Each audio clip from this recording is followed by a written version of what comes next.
आम आदमी पार्टी के मुखिया अरविंद केजरीवाल की चालाकी की हवा कोर्ट ने निकाल दी। चुनाव से पहले अरविंद केजरीवाल जनता को गुमराह करने के लिए अलग अलग तरह के प्रपंच कर रहे हैं। अपनी सरकार की नाकामियों को छुपाने के लिए केजरीवाल चाले भी तो चल रहे हैं, लेकिन अब वो एक्सपोज हो गए हैं। ऐसी खबर आई है जिससे दूध का दूध और पानी का पानी हो गया है। दर्शकों, अरविंद केजरीवाल को मतदान से पहले एक करारा झटका लगा है। वो लगातार ऐसा माहौल बना रहे हैं कि हरियाणा की बीजेपी सरकार दिल्ली को कम पानी दे रही है। चुनाव के दौरान तो उन्होंने पूरा प्रोपेगेंडे की सारी हदें ही पार कर दी। उन्होंने यहाँ तक कह दिया कि हरियाणा की बीजेपी नीति सरकार यमुना में जहर मिलाकर दिल्ली वालों की ओर भेज रही है, जिस पर केजरीवाल चौतरफा घिरी और अब घिरने के बाद कहने लगे कि हमने शोर मचाया है तो पानी में अमोनिया की मात्रा कम हो गई है। लेकिन दर्शकों, सच तो ये है कि बस चुनावी माइलेज के लिए अरविंद केजरीवाल ने ऐसा किया। जब कोर्ट और चुनाव आयोग ने घेरा तो फिर मेमने की तरह मिमियाने लगे। लेकिन अब उनकी एक और बात भी कोर्ट ने खारिज कर दी है। क्या है खबर, बताते हैं आपको विस्तार से। आपको बता दें कि दिल्ली हाईकोर्ट ने एक आवेदन को खारिज कर दिया है जिसमें कहा गया था कि दिल्ली को न्यायालय के आदेश के अनुसार पानी नहीं मिल रहा और ये दिल्ली के लिए पानी से संबंधित एक महत्वपूर्ण और जरूरी मुद्दा है। कोर्ट के निर्णय से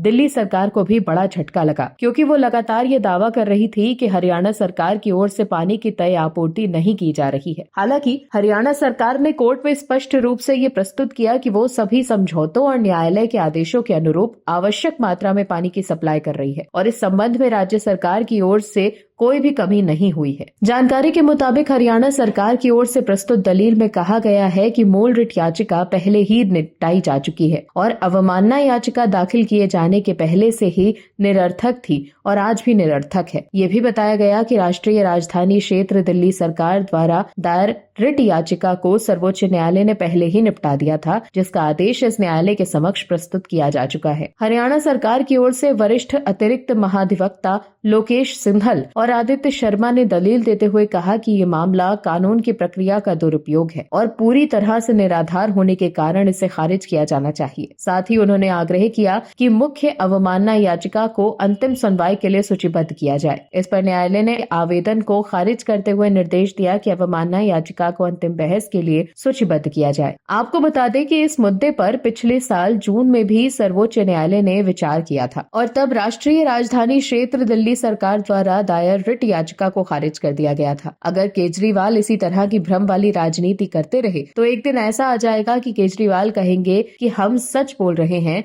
लेकिन कोई मानेगा नहीं। अरविंद केजरीवाल राजनीति को रसातल की ओर ले गए हैं और सभी राजनीतिक सिद्धांतों को उन्होंने तार-तार कर दिया है। चुनाव मुद्दों पर जीते जाते हैं, न कि भ्रम पैदा करके। उसमें भी केजरीवाल पीछे नहीं रहे और उन्होंने जनता के मन में खूब भ्रम फैलाया। भ्रम फैलाने का आलम ये था कि उन्होंने यहाँ तक कह दिया कि हरियाणा सरकार यमुना में जहर मिला रही है, जिसके बाद तो आप जानते ही हैं कि कितना बवाल फैला और किस तरह से अरविंद केजरीवाल बेनकाब हो गए। इस मामले में हरियाणा सरकार ने अरविंद केजरीवाल पर केस भी फाइल कर दिया है। इसके बाद सोनीपत कोर्ट ने केजरीवाल को समन भेजा है और 17 फरवरी को पेश होने का आदेश दिया है। Bureau report OMH news. आप दर्शकों से विनम्र निवेदन है कि चैनल को सब्सक्राइब जरूर करें